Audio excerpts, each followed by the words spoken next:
The US-China trade war.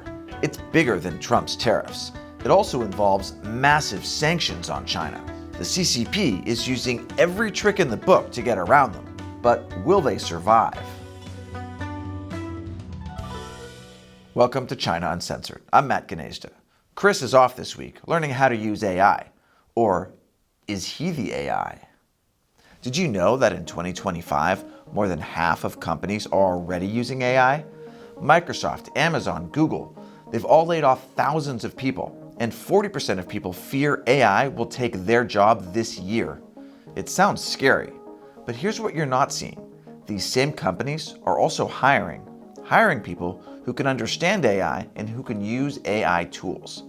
If you have a job, run a business, freelance, or building something of your own, knowing how to use AI is not optional anymore. The people who learn AI will outrun those who don't.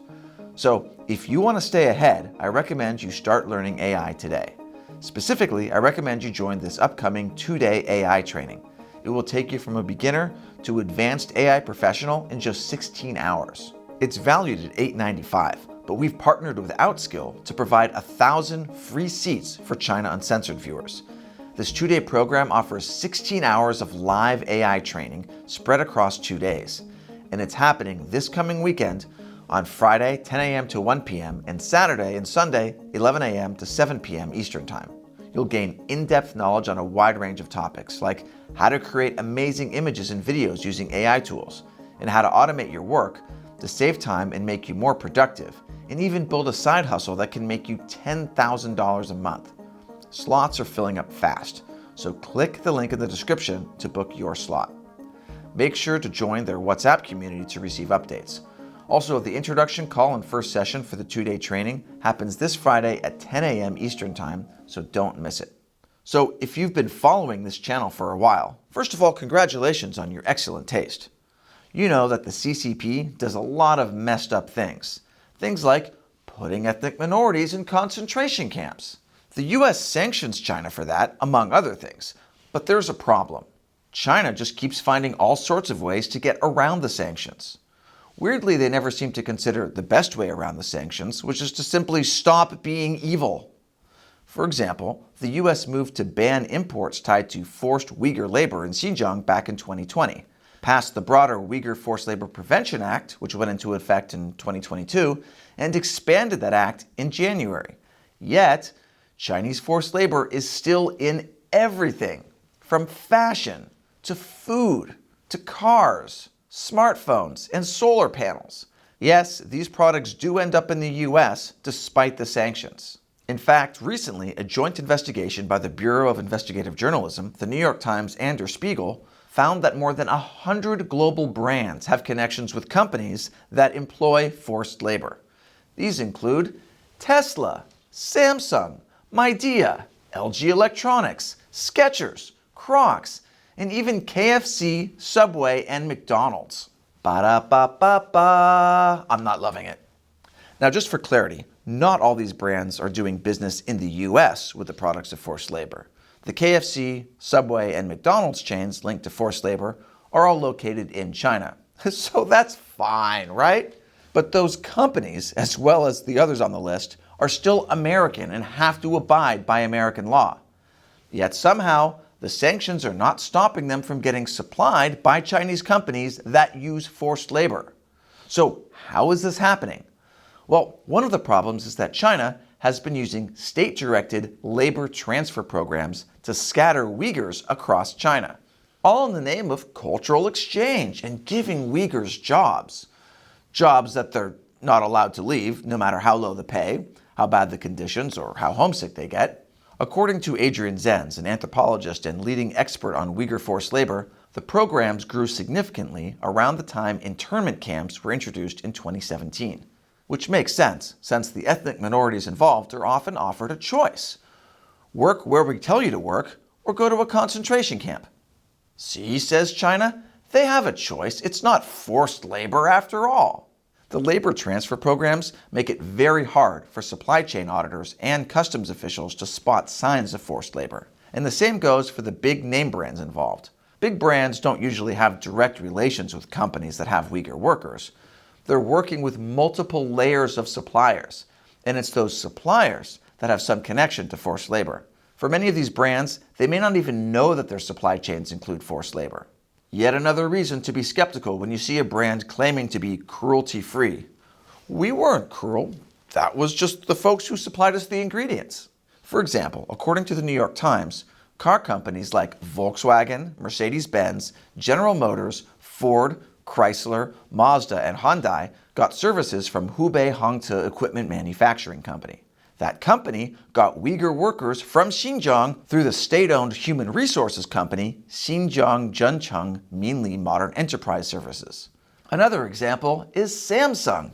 It got shipments from a Chinese computer equipment manufacturer called TransImage, which also goes by Jiangsu Chuanyi Technology Company Limited. That company got help recruiting workers from a labor dispatch center in Xinjiang.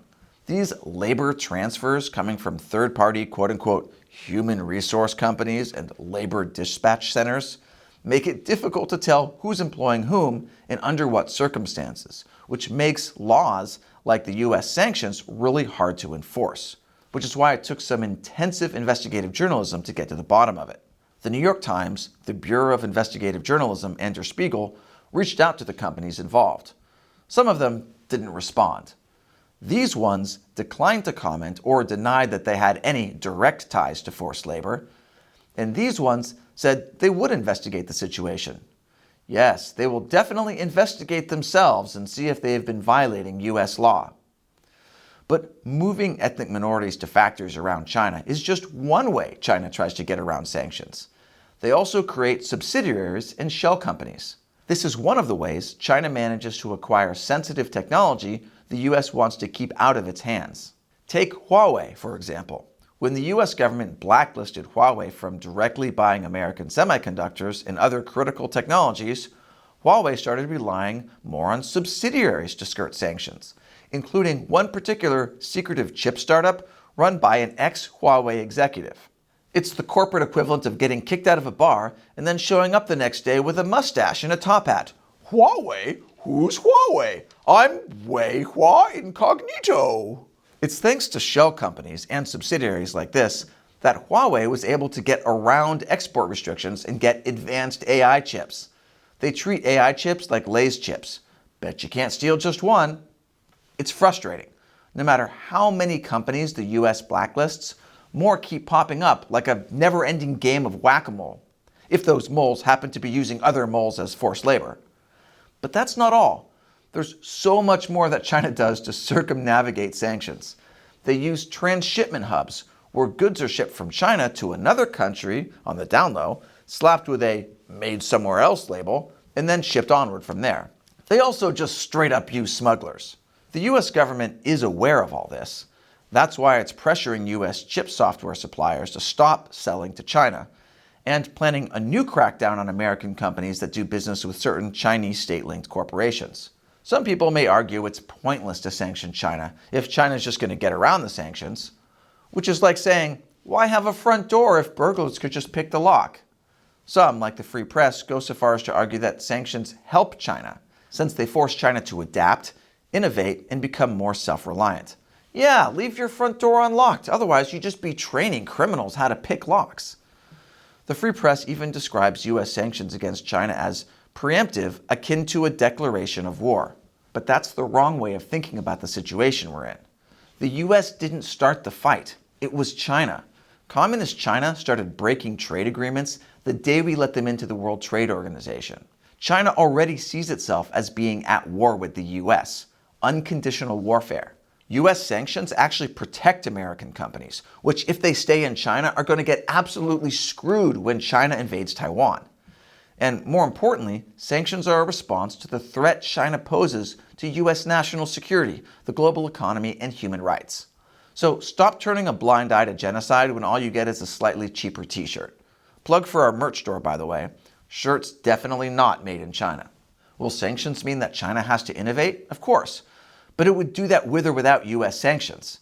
And it's better if they have to do it without American funding. Sure, billionaires like NVIDIA CEO Jensen Huang would love to promote the idea that sanctions and export controls don't work, that they're a failure.